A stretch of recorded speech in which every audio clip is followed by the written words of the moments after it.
কল্পনার চোখে রাশিয়ার এক হাড় কাঁপানো জঙ্গলের কথা ভাবুন। সময়টা ৮০-র দশক। তৎকালীন সরকার জোর গলায় দাবি করত যে তাদের এই নিখুঁত সমাজে সিরিয়াল কিলার বলে কিছু নেই। কিন্তু তাদের ধারণা ভুল ছিল। অন্ধকারের আড়ালে তখন পেতেছিল এক ভয়ঙ্কর দানব, যার নৃশংসতা ছিল কল্পনারও বাইরে।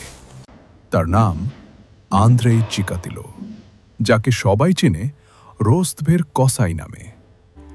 দীর্ঘ ১২ বছর ধরে পুরো এলাকা আতঙ্কে জমেছিল। ছদ্মবেশ ধারণে চিকাতিলো ছিল ওস্তাদ।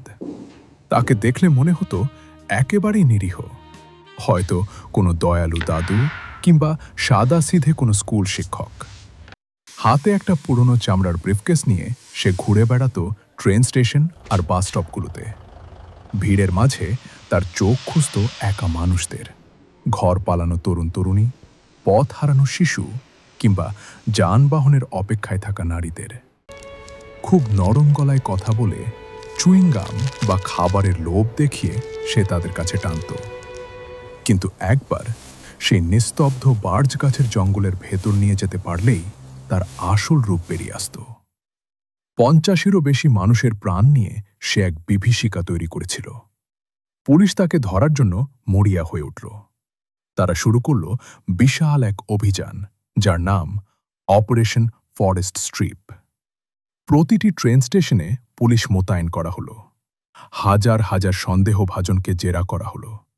কিন্তু দুর্ভাগ্যবশত রক্তের গ্রুপ বা ব্লাড টাইপ নিয়ে এক বৈজ্ঞানিক ভুলের কারণে পুলিশ চিকাতিলোকে একবার ধরেও ছেড়ে দিয়েছিল। আর ছাড়া পেয়ে সে আবারও খুন করতে শুরু করে। অবশেষে ১৯৯০ সালে তার কপাল পুড়ল। স্টেশনের বাইরে সন্দেহজনকভাবে ঘোরাঘুরি করার সময় এক গোয়েন্দার নজরে পড়ে যায় সে।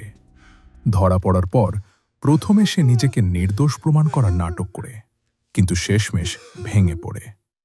সে স্বীকার করে যে সে মোট ৫৬টি খুন করেছে এবং জঙ্গলই ছিল তার শিকার করার জায়গা। শেষ পর্যন্ত এই নরপশুকে খাঁচায় বন্দি করা হয় এবং মৃত্যুদণ্ড দেওয়া হয়। এভাবেই শেষ হয় এই মামলার ইতিবৃত্ত। গল্পটা শুনে যদি ভয় পেয়ে থাকেন বা মানসিকভাবে আঘাত পান, তবে আমি আন্তরিকভাবে দুঃখিত।